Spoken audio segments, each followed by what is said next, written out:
Assalamualaikum warahmatullahi wabarakatuh.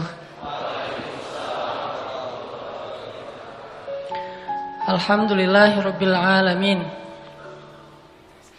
Alhamdulillah, segala puji dan syukur kepada Allah Subhanahu wa taala yang telah memberi kita hadiah malam ini dengan silaturahim, duduk dalam majelis ilmu.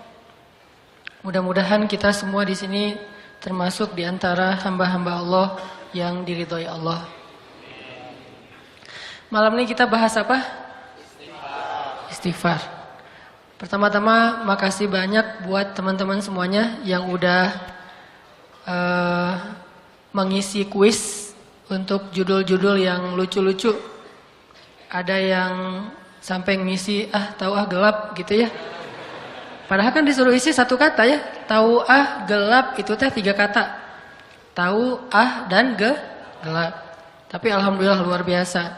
Terus ada yang 4 kata. Sudah jatuh tertimpa rezeki. Terus ada juga yang, ini saya takut salah bacanya bahasa Sunda Ada yang cilepeng. Maaf ya agak-agak kasar, tapi kayak gitu emang aslinya. Ada yang ngicepan, gini ya. Ada yang, ini keren banget nih. Ada yang sampai nulis judul walaupun apa hubungannya gitu. Zikrullah. Mana yang ngisi zikrullah? Gak ada, lagi berzikir ya. Nah ada yang tikusruk. Ada yang syukurin. Wah ini mah iseng banget nih. Syukurin cenah. Ada yang tiang listrik. Ada yang terpesona, penasaran, gagal fokus, menjaga pandangan, azab yang disegerakan. Azab yang disegerakan. Tapi semua jawaban ini menunjukkan teman-teman alhamdulillah antusias pengen berpartisipasi dalam dakwah. Dan karena jawaban-jawaban ini alhamdulillah akhirnya postingan kita bisa dilihat lebih banyak orang dan akhirnya menjadi inspirasi buat taklim-taklim lain di tempat yang lain. Ya gitu deh. Anget banget ya. Gerah maksudnya. Teman-teman kita bahas tentang bab istighfar. Dan tetap bagi saya tema istighfar ini adalah salah satu rahasia paling penting buat kita dalam mencari jodoh. Jadi kalau kemarin kita hanya manas-manasin orang supaya nikah, gewat atau nikah gitu kan ya. Atau cepetan cari jodoh atau nikah atau halalin atau apapun. Saya nggak mau nambah dosa ke teman-teman semuanya. Hanya ngebully tapi nggak ngasih solusi ya. Jadi malam ini saya pengen ngasih solusi yang instan tapi ngaruh. Bukan hanya membuli. Kita akan bahas tentang apa hubungannya antara istighfar sama jodoh. Apa hubungannya antara istighfar sama diterima lamaran sama calon mertua. Gimana cara memenangkan persaingan jodoh dengan memperbanyak istighfar. Jadi kalau kita ngelihat kayaknya nih saingan kita berat banget berarti istighfarnya harus double. Kalau ngelihat saingan kita tingginya lebih tinggi dari kita 1 cm berarti istighfarnya harus 100 kali lebih banyak. Kalau 2 cm 200 kali. Kalau ada yang lebih tinggi dari kita 1 meter berarti ribuan kali harus beristighfar. Nanti kita bahas tentang apa hubungan antara istighfar sama jodoh. Tapi sebelum kita membahas tentang materi ini, yuk kita tilawah dulu. Kita baca Al-Quran di dalam surat Ali Imran. Ali Imran teh surat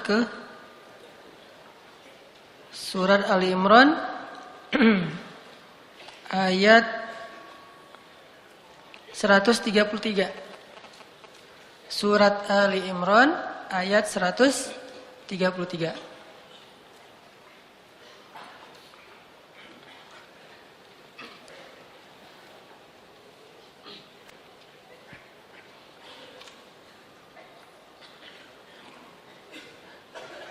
Terus saya di sini ngelihat makasih juga buat teman-teman yang datangnya pakai bendera Palestina.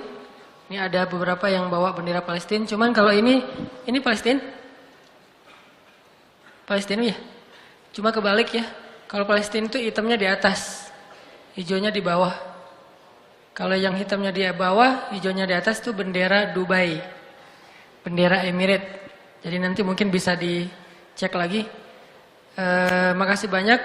Ada yang bawa bendera Israel mungkin? Gak ada ya. Alhamdulillah ya. Biasanya kalau yang bawa bendera Israel itu di Tomorrowland. Jadi kalau di Tomorrowland tuh bendera paling banyak berkibar adalah bendera Israel. Kalau di Masjid TSB insya Allah yang paling banyak berkibar pertama bendera Indonesia, kedua bendera Palestina. Surat Ali Imran ayat 133. A'udzu billahi minasy syaithanir rajim. Mangga.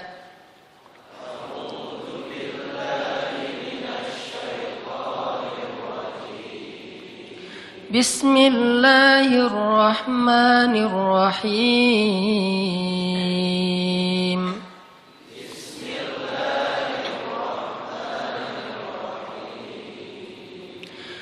وسارعوا إلى مغفرة من ربكم وجنة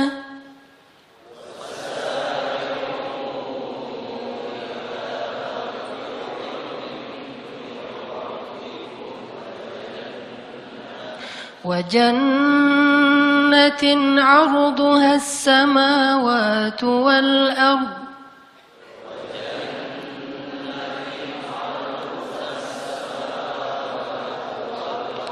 أعدت للمتقين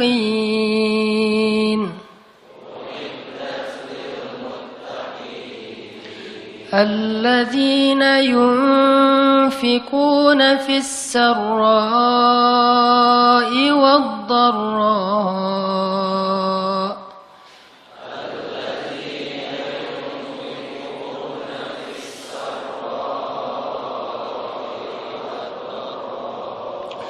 والكاظمين الغيظ والعافين عن الناس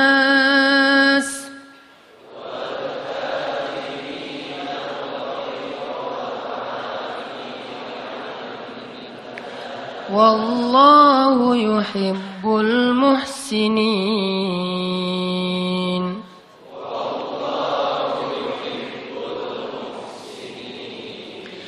والذين إذا فعلوا فاحشة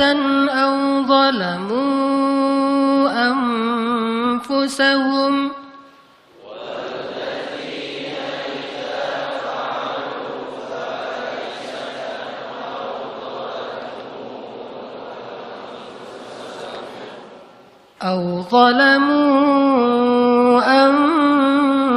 أنفسهم ذكروا الله فاستغفروا لذنوبهم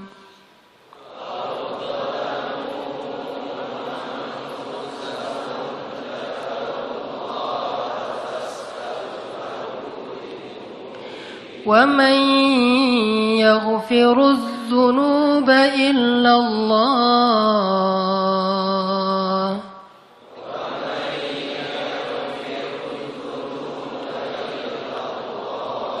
ولم يصروا على ما فعلوا وهم يعلمون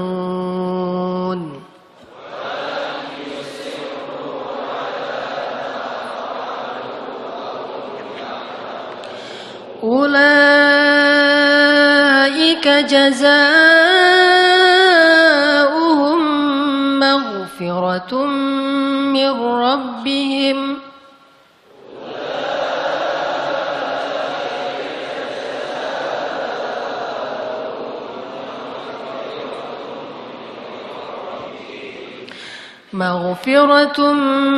من ربهم وجنات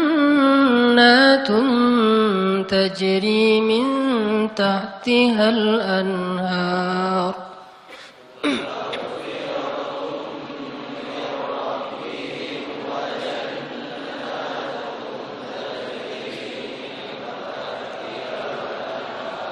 تجري من تحتها الأنهار خالدين فيها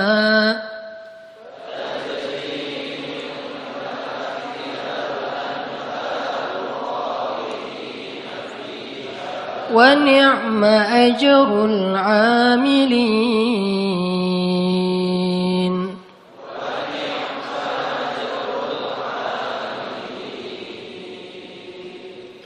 Terus satu surat lagi, surat At-Tahrim, surat 66 ayat 8. Surat At-Tahrim, surat 66 ayat 8.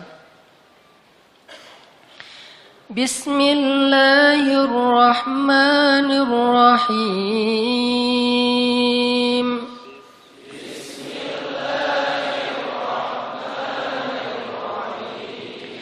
Ya ayyuhalladzina amanu tubu ila Allah.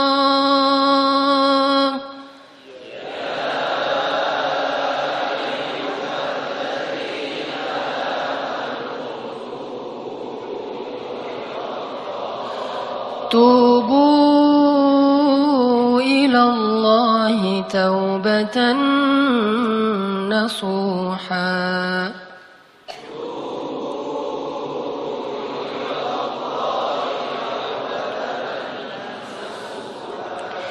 Asa rabbukum an yukaffira ankum sayyiatikum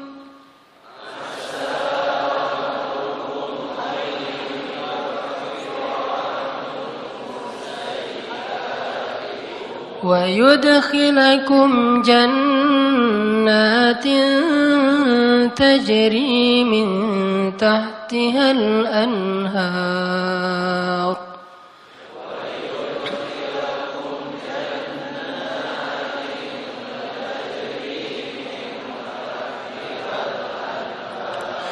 yawma la yukhzillahu an-nabiyya walladzina amanu ma'ah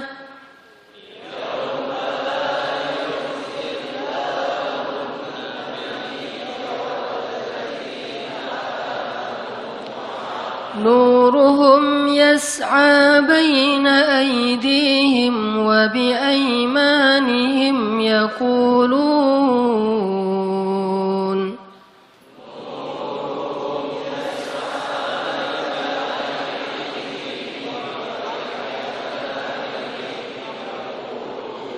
yaqulun rabbana atmim lana nurana waghfir lana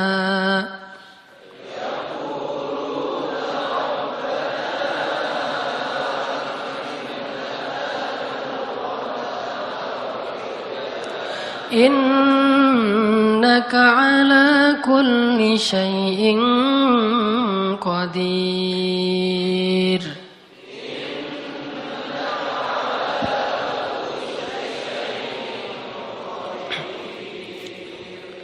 Alhamdulillahirabbil alamin. Sadaqallahul azim. Teman-teman yang dirahmati Allah Subhanahu wa taala.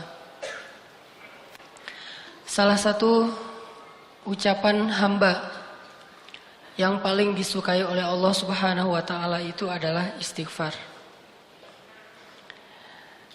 Dan kita pasti pernah mendengar hadis bagaimana gembiranya Allah terhadap seorang hamba yang beristighfar dan bertobat kepada Allah.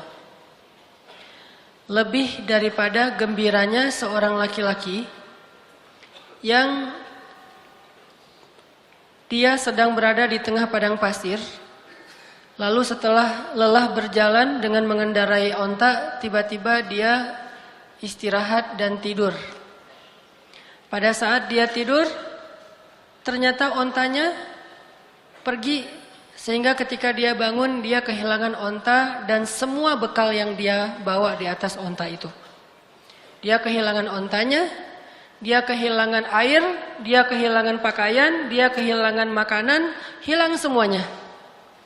Sehingga pas dia bangun dari tidur, dia tidak mendapati ontanya dan dia kemudian panik mencari ke sana kemari sampai kemudian dia lelah dan tidak menemukan ontanya itu.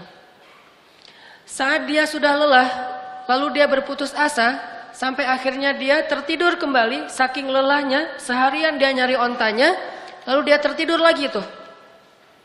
Saat dia bangun dari tidurnya, tiba-tiba dia melihat ontanya persis ada di sebelahnya. Dan utuh dengan semua perbekalan yang ada di atasnya. Saking bahagianya dia, karena menemukan onta itu setelah dia bangun dari tidur, seperti orang mimpi, akhirnya dia mengatakan, "Ya Allah, Engkaulah hambaku dan akulah Tuhanmu."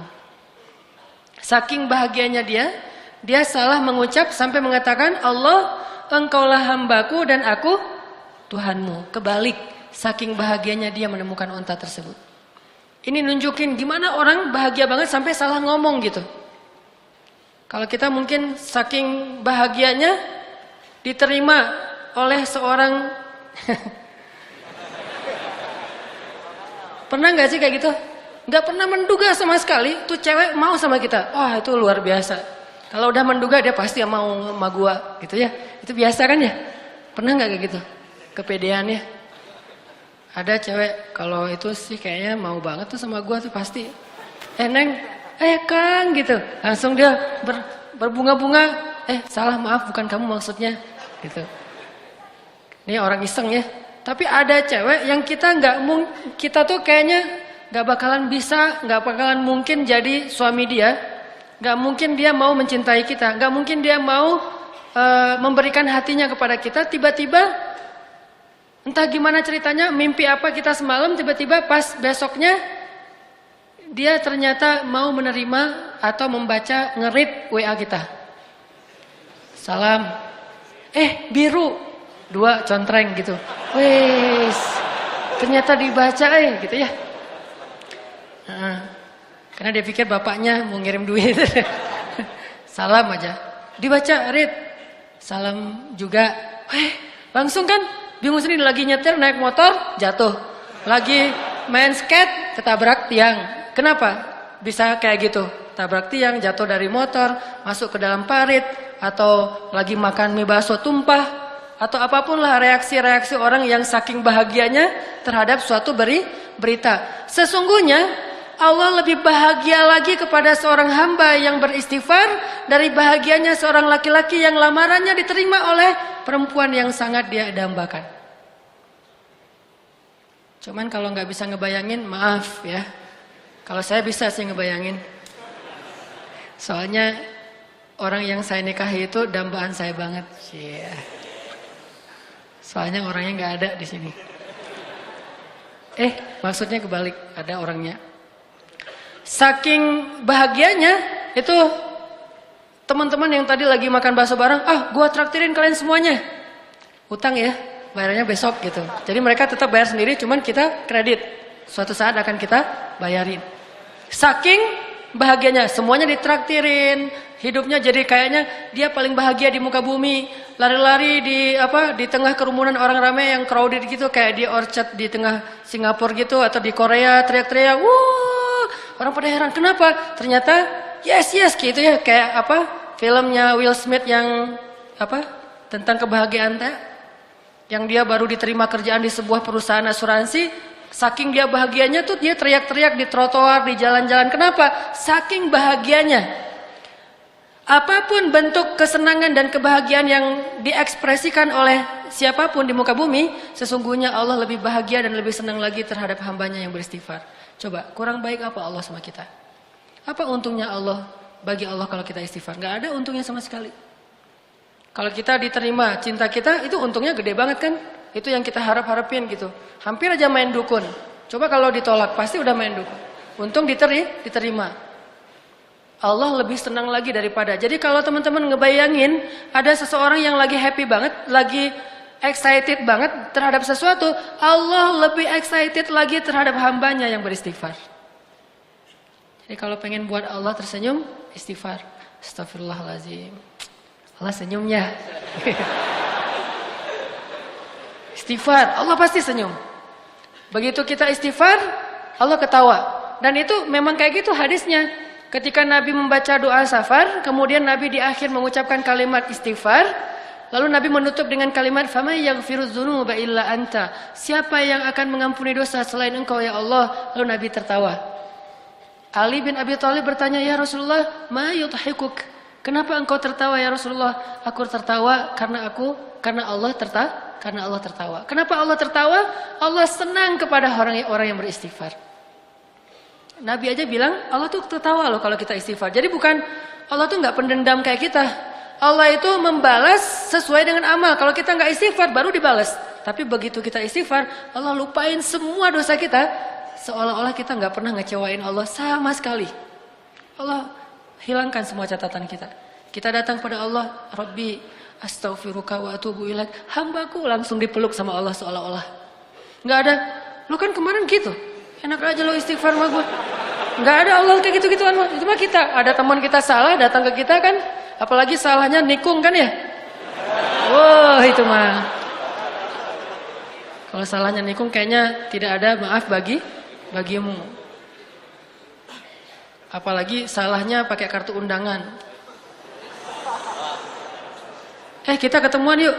Di mana? Di kafe. Ada sesuatu yang aku pengen nyampein ke kamu gitu. Oh ya datang. Aku pengen nyampein berita bahagia. Apa tuh? Aku pengen nikah. Dengan siapa? Dengan si Neng Saroh misalnya. Neng Saroh yang mana? Neng Saroh yang kita sering ngobrol sama dia. Akhirnya apa yang terjadi? Gara-gara kita tahu dia mau nikah dengan orang yang sangat kita idam-idamkan, alasan dia apa? Lah kamu kan juga belum jadian sama dia, jadi kan masih terbuka, siapa aja boleh masuk dong. Ini orang-orang yang paling kejam, tidak punya hati. Gak punya hati banget tuh. Jadi teman makan teman. Coba, kita pernah gak mengkhianati Allah Subhanahu Wa Taala? Allah yang ngasih nikmat, syukurnya ke makhluk. Allah yang ngasih kebaikan untuk kita, ngasih jalan keluar, nolongin kita dalam masalah. Giliran yang manggil Allah, kita nggak datang. Giliran yang manggil makhluk, kita datang. Giliran untuk Allah, kita bilang ngantuk. Giliran untuk makhluk, nggak tidur semalaman pun kita siaga. Kenapa bisa gitu? Kadang kita syirik kepada Allah itu bukan dengan menyembah, tetapi syirik kepada Allah itu dengan cinta. Kita menyekutukan cinta kita kepada Allah. Tapi gimana pun kita menyakiti perasaan Allah, begitu kita datang, ya Allah, maaf ya yang kemarin, nggak apa-apa, udah nggak usah ingatin lagi, udah biarin aja. Mau apa, minta. Allah tuh kayak gitu. Cuma bilang maaf ya yang kemarin, astaghfiruka wa atubu ilaik. Coba kalau manusia digituin, maaf yang kemarin, maaf. Setelah semua yang kamu lakukan itu maaf.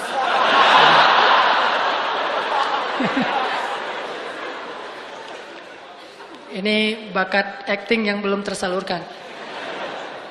Jadi Allah tuh seneng banget kepada hamba yang beristighfar. Jadi kalian kalau teman-teman kita semuanya kalau istighfar sama Allah tuh yang pede. Allah mau nggak ya?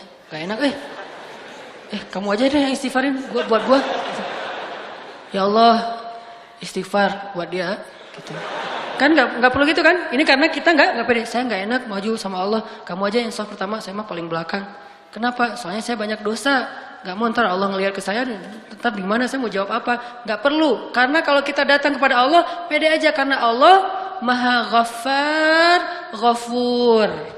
Dua lagi tuh, Ghaffar dan Ghafur. Ampunannya sangat luas. Tidak ada batas, sebanyak apapun dosa pasti diampuni. Ghafur atau Ghaffar juga berarti walaupun kita mengulangi lagi kesalahan, kita datang lagi Allah maafin lagi. Kita salah lagi, kita datang lagi Allah maafin lagi. Allah gak pernah berputus asa mengampuni dosa kita. Yang terjadi justru kita putus asa minta ampun pada Allah. Gak pernah Allah putus asa. Kan saya sering bacain ayat Qul ya ibadiyalladzina asrafu ala anfusihim La taqnatu min rahmatillah La taqnatu min rahmatillah Allah tuh sayang banget sama kalian teman-teman. Sayang banget sama kita semuanya. Sayang. Apa bukti sayangnya? Udah banyak dosa masih dipanggil Qul ya ibadiyah. Katakan kepada hambaku. Masih dianggap hamba tuh. Dan dalam Al-Quran, istilah hamba itu istilah pengagungan. Jadi ketika seorang manusia disebut hamba Allah, berarti dia diistimewakan. Udah banyak dosa, Allah masih bilang, ya ibadi, la taqnatu min rahmatillah. Jangan putus asa dari rahmat Allah. Minta ampun kepada Allah. Ada dosa apapun, minta ampun kepada Allah. Allah pasti akan mengampuni. Begitu kita minta ampun, belum selesai kalimat istighfar kita. Kalau benar-benar dari hati baru astagfirullah, udah Allah ampuni semua dosa-dosa kita. Seolah-olah kalau kita mau ngucapin astagfirullahalazim, baru astag, kemudian meninggal, Allah nggak akan bingung. Dia tadi ngucapinnya astagfirullah atau astaga ya? Enggak. Gak pernah Allah gitu. Tadi kan astag, itu bisa astaga, bisa astagfirullah kan gitu kan ya? Gak mau Allah kayak gitu. Allah tahu alimun bidzati sudur. Hambaku itu udah beristighfar. Ya Allah, tapi belum sempurna kalimatnya. Gak masalah. Karena Allah tidak melihat dengan apa yang kita lakukan atau apa yang kita tampakkan, tapi Allah melihat apa yang kita simpan di dalam hati. Istaghfiru rabbakum. Minta ampun pada Allah. Tapi dosa saya banyak banget ya Allah. Innallaha yaghfirudz dzunuba jami'a. Allah ngampuni semua dosa. Tapi saya pernah syirik ya Allah, jami'a. Saya pernah durhaka sama orang tua ya Allah, jami'a. Saya pernah mencuri ya Allah, jami'a. Bahkan saya dulu sering berzina ya Allah, gimana akan diampuni? Yaghfirudz dzunuba jami'a. Gak ada yang gak diampuni. Enak banget hubungan sama Allah tuh. Enak banget, santai gitu. Allah mah zatnya. Allah mah zatnya tuh nggak baper kayak kita dan nggak terlalu hard feeling. Mudah urusan sama Allah. Yuridullahu bikumul yusra. Bismillahirrahmanirrahim. Teman-teman yang dirahmati Allah Subhanahu wa taala, tadi kita membahas tentang bagaimana Allah Subhanahu wa taala senang sekali kepada hamba-hamba yang beristighfar. Dan istighfar ini salah satu amalan favorit Nabi Muhammad sallallahu alaihi wasallam. Jadi kalau kita mungkin ada yang favoritnya senang push up. Sehari push up-nya 100 kali. Gak pernah ketinggalan, setiap hari 100 kali. Sampai ngebentuk gitu ya. Maka Nabi Muhammad sallallahu alaihi wasallam sehari beristighfar 70 atau 100 kali. Itu favorit Nabi banget. Jadi selain kita punya kegiatan rutin, punya hobi untuk olahraga, coba juga kita riyadhah batin, olahragakan hati kita dengan istighfar. Dan kalau dilakukan secara terus-menerus, itu hasilnya luar biasa. Kapan ketahuan? Nanti kalau kita lagi butuh sesuatu kepada Allah Subhanahu wa taala. Ternyata istighfar itu membuat Allah sangat mengijabah doa kita. Sampai kadang-kadang mustahil diijabah, mustahil terwujud, tapi Allah wujudkan. Karena idza arada syai'an ay yaqula lahu kun fayakun. Sama kayak orang yang rajin push up, kapan ketahuannya? Nanti pas dia lagi belanja sama istrinya ketahuan, wes hasil push up teh. Mah, lagi aja, enggak apa-apa. Pak, ini udah berat banget, enggak apa-apa, kan push up setiap hari. Bawain barang istri ya. Walaupun sunnahnya nih insert dikit. Sunnah dalam belanja di pasar itu bawa barang sendiri-sendiri. Nabi itu gak suka menitipkan barang belanjaan beliau kepada orang lain. Dan ternyata hikmahnya apa? Biar ketahuan kalau kita belanjanya udah banyak. Bayangin kalau kita belanja, terus belanjaan kita dititipkan kepada orang lain. Supir kita mungkin, atau asisten rumah tangga, atau kepada suami, atau kepada istri. Gak ketahuan kalau kita udah belanja banyak. Nah, jadi gara-gara kita rajin push up, nanti ketika ada masalah, manfaat tuh. Ban mobil kempes, ngedorong ya, atau ganti ban mobil juga kan. Cowok sejati mah kan harus minta ganti ban mobil. Masa pas ban mobil kempes nelpon misalnya asuransi apa datang, itu agak kurang keren sih. Walaupun mudah. Jadi yang keren itu justru jangan mudah-mudah amat. Persulitlah hidup kalian supaya keren. Demi mencari keren, pencitraan, jadi cari masalah. Ketahuanlah orang yang rajin olahraga, orang yang rajin tilawah Al-Quran, orang yang rajin tahajud, orang yang rajin puasa, suatu saat nanti itu pasti akan ada hasilnya ketika dalam kondisi-kondisi tertentu. Begitu juga istighfar. Jadikan istighfar itu kayak hobi kita, seperti kita push up. Setiap hari istighfar. Minimal banget 100 kali. Karena Nabi aja yang dosanya bukan dosa besar, cuman Nabi beristighfar atas, pasti karena beliau sebagai manusia biasa hamba Allah, mungkin kesalahan beliau itu bukan berbuat dosa, bukan bermaksiat, tapi kesalahan beliau itu adalah belum memenuhi hak Allah Subhanahu wa taala. Itu aja 100 kali istighfar. Gimana kita yang dosanya itu banyak banget. Saya pengen sharing satu kisah yang mungkin teman-teman pernah dengar. Kisah tentang seorang ulama yang bernama Imam Ahmad. Imam Ahmad itu muridnya siapa? Murid gurunya yaitu Imam Asy-Syafi'i. Imam Ahmad itu menghafal hadis alfi hadisan, 1.000.000 hadis. Jadi Imam Ahmad itu menghafal 1.000.000 hadis. Dan sama dengan kita. Di antara hadis 1.000.000 itu ada yang kita sama menghafal dengan Imam Ahmad, yaitu innamal a'malu binniyat. Sama dengan Imam Ahmad. Hadis pertama. Tapi nggak sampai 1.000.000. Imam Syafi'inya aja sampai kagum banget sama Imam Ahmad. Saking menghafal 1.000.000 hadis. Dianggap sebagai ulama hadis. Suatu hari Imam Ahmad itu tinggal di Baghdad dan beliau bilang, kenapa ya saya kok pengen banget ke Basrah. Padahal beliau tuh nggak kenal siapapun di Basrah. Baghdad Basrah itu lumayan beda provinsi. Saya kepengen banget ke Basrah. Udah lama pengen ke Basrah. Cuman di sana beliau nggak kenal siapapun, tidak ada niat ketemu siapa-siapa, tidak ada janji dengan siapa-siapa, tidak ada urusan apapun. Cuman nggak tahu, pengen aja ke Basrah. Sehingga karena kepengen terus, ada kayak sesuatu yang mengganjal dalam diri beliau. Kayaknya nih ada sesuatu yang harus saya tunaikan, saya harus ke Basrah. Kayak telepati gitu, kayak batin. Akhirnya beliau memutuskan berangkat ke Basrah. Saat beliau sampai di Basrah malam hari, beliau mampir ke sebuah masjid, sholat isya di situ. Setelah selesai sholat isya, beliau tidur di dalam masjid, capek. Tapi tiba-tiba datang pengurus masjid atau marbot membangunkan beliau. Hei, wahai laki-laki, ya rojul, kenapa kamu tidur di dalam masjid? Kata marbotnya teh. Kata Imam Ahmad, ana musafir, saya sedang bermusafir, saya butuh istirahat. Kata marbotnya, nggak boleh tidur dalam masjid, kamu keluar gitu. Akhirnya Imam Ahmad diusir keluar dari masjid, maka tidurlah beliau di teras masjid. Masjidnya dikunci. Pas tidur di teras masjid, marbot tadi datang lagi. Ya rojul, hei orang laki-laki, kenapa kamu tidur di sini? Lah, kan tadi nggak boleh tidur di dalam. Akhirnya saya tidur di luar. Tetap nggak boleh di dalam masjid. Ini masih area masjid. Keluar, diusir sampai ke jalan. Dalam kondisi kayak gitu, terlihatlah adegan itu kepada seorang penjual roti yang tinggal atau punya toko di depan masjid. Akhirnya dipanggil, ya rojul, kesini. Masuk, kalau kamu mau tempat bermalam, tinggallah di rumah saya. Tapi seadanya, saya mah bukan orang kaya, tinggal aja di sini. Ini ada tempat tidur kecil.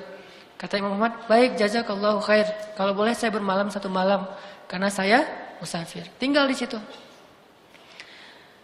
Ketika Imam Ahmad sedang tinggal di situ, Imam Ahmad memperhatikan tukang roti ini bekerja, setiap kali mengaduk roti beristighfar. Ngaduk roti, ini mah roti canai. Kalau roti Arab mah gitu. Kalau roti India, astagfirullahalazim. Pokoknya 1 kali adukan istighfar. Ngaduk roti yang masih tepung gitu, astagfirullahalazim. Kemudian bikin roti, astagfirullahalazim. Apapun yang beliau lakukan, istighfar. Sehingga akhirnya Imam Ahmad berkata, sudah berapa lama kamu beristighfar seperti itu? Kata tukang roti, saya sudah jual roti ini selama kurang lebih 30 tahun. Dan setiap kali ngaduk saya beristighfar. Berarti dia sudah mendawamkan istighfarnya kurang lebih selama 30 tahun. Jadi hobinya tuh astagfirullahaladzim. Bukan bersiul, bukan bersenandung, bukan bernyanyi, bukan dengar MP3. Tapi dia beristighfar. Atau dengan MP3-nya istighfar. Astagfirullah. Pokoknya istighfar aja. Udah 30 tahun. Lalu Imam Ahmad bertanya, kalau sudah melakukan sekian lama, terus apa hasilnya? Kata Imam Ahmad. Kata tukang roti itu, alhamdulillah wahai rajul, wahai laki-laki, tidak ada permintaan saya kecuali Allah kabulkan. Saya baru bilang ya Rob, udah Allah kabulkan.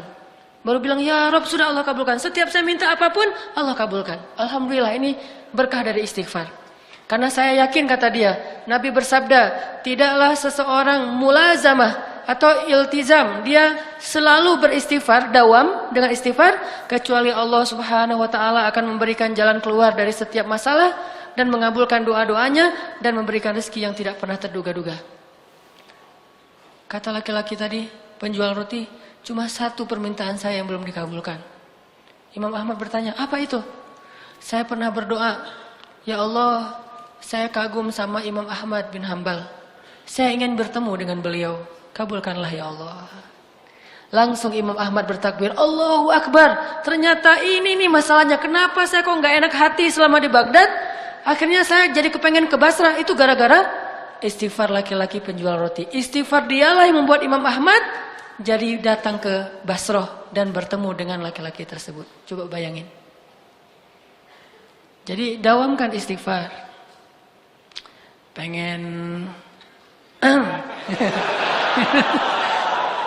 mulai sekarang nih.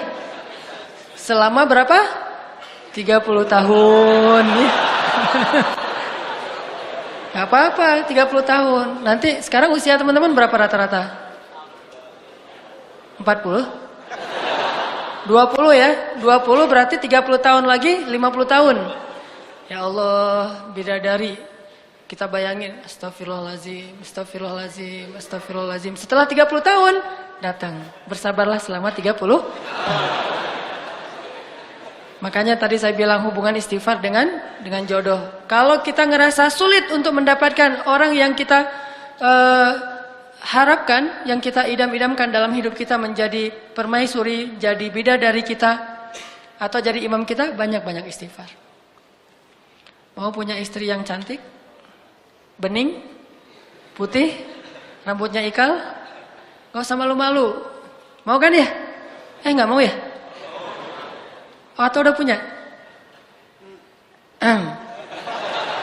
Kalau kalian pengen punya istri yang seperti hurul ain, matanya jelita. Arti jelita tuh matanya besar tapi sayu. Matanya besar tapi sayu, bukan besar tapi melotot. Kan ngeri tuh ya. Apalagi malam Jumat kayak gitu. Apa? Padahal malam Jumat mah harusnya nggak kayak gitu. Nah, banyak istighfar. Istri yang solehah, istri yang seperti Asma bintu Umais. Masih ingat Asma bintu Umais? Yang ketika suaminya datang, dia udah berdandan.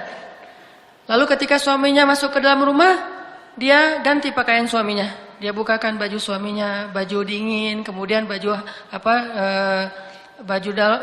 Pokoknya bajunya lah dibukain. Udah selesai itu dia ambil handuk basah dengan air hangat, dia usap tubuh suaminya dengan air hangat. Di kayak sauna gitu, di spa gitu, pokoknya di treatment. Wah, udah gitu selesai di treatment suaminya, dia pergi ke dapur ngambil sapu lidi kurma. Suaminya udah makan, udah di treatment, udah di khidmat habis-habisan. Setelah itu dia ambil sapu lidi kurma, dia kasih ke suaminya, wahai suamiku, jika hari ini masih ada yang kurang dari kebaikan dari tugasku, maka pukullah aku dengan sapu lidi ini. Tuh kalau istrinya kayak gitu, udah pakai lagu Roma Irama, istri solehah. Karena kalau kata Nabi, saya baru ngerti, benar kata Nabi, dunia itu adalah perhiasan dan sebaik-baik perhiasan itu adalah istri yang solehah. Udah selesai, udah urusannya kalau udah kayak gitu. Begitu juga yang akhwat, yang cewek-cewek, yang perempuan.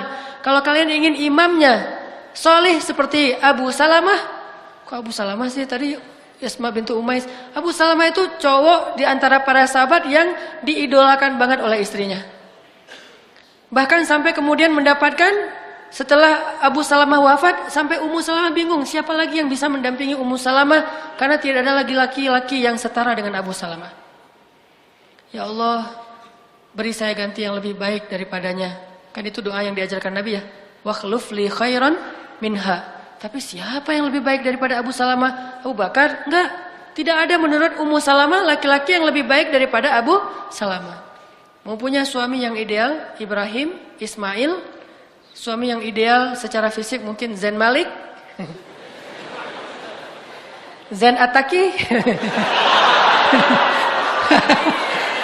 Narsis ya. Mirip saya dengan Zain Malik kalau dilihat dari jarak 1 kilo. Nah, banyak-banyak istighfar. Bayangin Imam Ahmad sama penjual roti tadi tuh nggak saling kenal loh. Allah yang akan mempertemukan mereka. Sama seperti seorang laki-laki dan perempuan yang jadi suami istri, awalnya tidak saling kenal. Tetapi Allah lah yang mempertemukan mereka. Skenario Allah, suka-suka Allah. Bisa membersihkan dalam hatinya untuk datang. Tiba-tiba, kok saya pengen banget ya main ke daerah Tegalega. Hari Minggu, kok saya pengen banget ya lari di gazebo. Seumur-umur belum pernah loh lari. Apalagi pagi-pagi gitu. Biasanya kan pagi-pagi mimpi. Kalau inilah lari. Saya pengen banget hari ini tuh pengen lari banget di gazebo. Tapi ada apa ya? Udahlah berangkat aja deh. Sampai dah di gazebo. Begitu sampai di gazebo, ternyata ada yang terjatuh. Aduh, Neng kasihan jatuh. Mulai lagi di situ. Allah yang mempertemukan. Kenapa ya? Saya kok tiba-tiba jadi pengen taklim. Ya. Dulu-dulu mah taklim sih, tapi streaming. Sekarang rasanya streaming mah kayak nonton siaran kayak nonton bola tapi lewat TV, nggak langsung. Pengen langsung datang ke stadionnya. Pengen ikut taklim, datang ke taklim, pulang-pulang dapat ilmu ya. Udah aja segitu. Ya emang taklim mencari ilmu. Ilmu menikah. Ilmu motivasi untuk menghalalkan. Oke, itu satu. Cerita yang kedua, kisah tentang keajaiban istighfar. Salahuddin Al-Ayyubi, salah satu panglima perang Islam yang sangat terkenal di Mesir. Beliau dalam peperangan melawan orang salib untuk membebaskan Palestina. Pernah ketika lagi istirahat malam hari, beliau keliling di antara tenda-tenda prajuritnya. Mau lihat prajuritnya kalau malam tuh ngapain. Tengah malam maksudnya, jam 2 malam. Beliau keliling di antara tenda-tenda prajuritnya. Melihat tenda yang pertama, di dalam tuh ada prajurit lagi tahajud. Tahajud, panjang lagi tuh tahajudnya. Terus keliling ke tenda yang lain. Tenda yang kedua ngelihat prajuritnya lagi tilawah Al-Quran.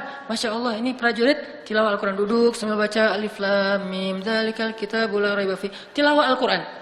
Sampai ke tenda yang ketiga, dilihat prajuritnya lagi beristighfar dan berdoa kepada Allah. Rabbi zalamtu nafsi faghfirli. Minta ampun, istighfar. Lalu sampai ke tenda yang keempat, Salahuddin Al-Ayyubi melihat prajuritnya sedang tidur. Baru Salahuddin mengatakan, inilah pintu kekalahan kita. Inilah pintu kekalahan kita. Ketika prajuritnya menghabiskan malamnya dengan tidur. Sedangkan prajurit yang menghabiskan malamnya dengan qiyam, itu adalah penyebab datangnya pertolongan Allah. Prajuritnya yang beristighfar, itu penyebab datangnya kasih sayang Allah SWT. Prajuritnya yang tilawah Al-Quran, itu penyebab datangnya berkah dari Allah SWT. Sedangkan prajurit yang tidur, inilah pintu kekalahan kita. Jadi isi hari dan malam kita itu dengan istighfar, dengan bertaubat kepada Allah Subhanahu wa taala. Sehingga Allah Subhanahu wa taala berjanji, Fakultu astaghfiru rabbakum innahu kana ghaffara. Siapapun yang beristighfar, Allah ghaffar. Pasti Allah ampuni dosanya. Gak mungkin gak. Kenapa sedih? Ya saya udah minta maaf sama Allah tapi Allah belum maafin. Gak ada itu. Itu mah dengan manusia ya. Saya udah sih minta maaf ke dia. Saya kirim WA, saya telepon, saya apa. Japri terus gak dibaca-baca. Saya datengin gak dibukain pintu. Ternyata salah rumah ya. Pokoknya berusaha aja minta maaf, tapi gak dimaafin. Saya udah ngirimin hadiah segala macam. Saya tuh udah minta maaf habis-habisan tapi gak dimaafin. Itu manusia. Tapi Allah, gak ada cerita kita minta maaf kepada Allah, Allah gak memaafkan, itu gak ada. Kita minta ampun kepada Allah, Allah gak mengampuni, itu gak mungkin. Tidak mungkin orang yang datang kepada Allah pulang dalam keadaan kecewa. Catat tuh, gak mungkin orang yang datang kepada Allah pulang dalam keadaan kecewa.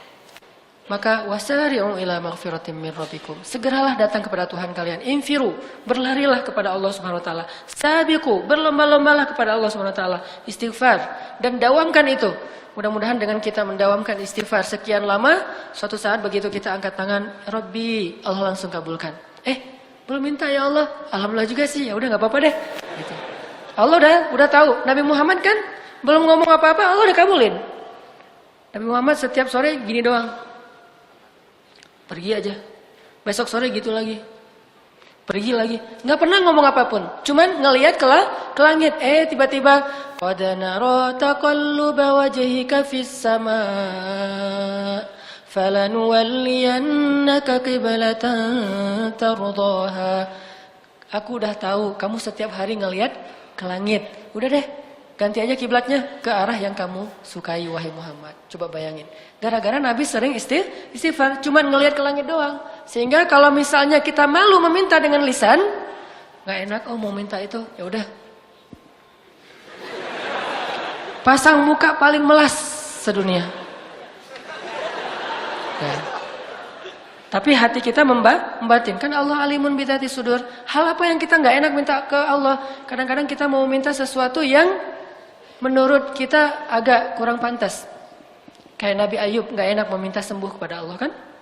Nabi Ayub tuh pengen sembuh tapi nggak enak minta sama Allah. Jadi ketika beliau sakit 17 tahun, beliau nggak pernah minta Robbi, Allahumma Rabban Nas, adhibil ba's, ishfi anta syafi la shifaan illa shifa'uk. Gak pernah Nabi Ayub ngomong kayak gitu. Coba kita baru agak panas sedikit, Allahumma shfi anta syafi la shifaan illa shifa'uk. Kita gitu kan? Boleh gak kayak gitu? Boleh banget, karena doa meminta sembuh kepada Allah itu doa yang diajarkan Nabi. Tapi saking gak enak hatinya Nabi Ayub, sakit juga Nabi Ayub gak mau ngomong. Sama kayak seorang istri yang gak enak sama suaminya, dia lelah hari ini gak ngomong-ngomong, diam aja. Atau mungkin tangannya kena pisau dikit, gak ngomong-ngomong, diam aja. Pas ketahuan, pas malam dibelai sama suaminya tangannya, kenapa ini mah? Enggak, tadi enggak. Udah enggak apa-apa. Gitu. Mah, kenapa ini mah? Papa serius loh, mah kenapa nih enggak boleh kayak gini nih mah? Nih tangan mama nih, lebay gitu ya. Pak, kok lebay gitu sih mah? Ini tangan ini enggak boleh, enggak ada yang, ini siapa yang kerjaan siapa nih mah? Gitu. Mah, sebutin namanya mah. Pisau. Pisau siapa? Di dapur, pisau kita. Oh, akhirnya garing gitu aja. Kirain ada cowok siapa gitu, so gaya-gaya gitu mau ngebales. Nah, intinya adalah tadi ngomong apa? Kok jadi jadi lupa Nabi Ayub, Masya Allah, Barakallah. Nabi Ayub tuh gak enak mau ngomong sama Allah. Ya Allah, saya sakit, sembuhkan saya. Gak enak. Sampai Nabi Ayub akhirnya mau ngomong gara-gara apa teman-teman? Gara-gara istrinya pulang, maaf, udah gak punya rambut. Istri satu-satunya yang mendampingi beliau setia selama belasan tahun dalam keadaan sakit. Beliau istrinya kerja, kadang nyuci kandang ternak-ternak orang dibayar, kadang jadi pembantu di rumahnya dibayar, kadang-kadang menggembala ternak dibayar, kadang-kadang nyuci piring dibayar. Pokoknya apa aja lah. Sampai akhirnya nggak punya kerjaan apa-apa. Istri Nabi Ayub sedangkan harus memberikan makan kepada suaminya. Udah 3 hari nggak bawa pulang roti, cuma minum air aja. Istrinya pun akhirnya menjual rambutnya. Dia cukur rambutnya, dia jual di pasar. Bayangin, menjual rambut. Pas pulang, udah nggak ada rambut. Nabi Ayub bertanya, wahai istriku, kenapa rambutmu? Istrinya nggak mau cerita. Sampai akhirnya, udah Nabi Ayub nangis-nangis. Istrinya cerita, dia nggak punya apa-apa yang bisa dia lakukan selain menjual rambutnya untuk bisa memberi roti untuk suaminya. Baru Nabi Ayub nggak kuat lagi untuk tidak meminta kepada Allah. Baru Nabi Ayub bilang apa? Itu juga bahasanya tuh malu-malu. Coba, Rabbi massaniyad-dur wa anta arhamur rahimin. Rabbi, saya sakit, Engkau Maha Penyayang. Gitu doang ngomongnya. Bukan ya Allah sembuhkan saya, istri saya lihat dong ya Allah kan masa. Enggak. Nabi Ayub mah enggak ngomong gitu, cuma bilang Rabbi, saya sakit. Engkau yang Maha Penyayang, langsung Allah sembuhkan. Tiba-tiba Nabi Ayub jadi muda lagi, sakitnya di usia sekitar 80 tahun, tiba-tiba jadi muda lagi, usia yang paling ideal. Tahu enggak usia paling ideal itu berapa?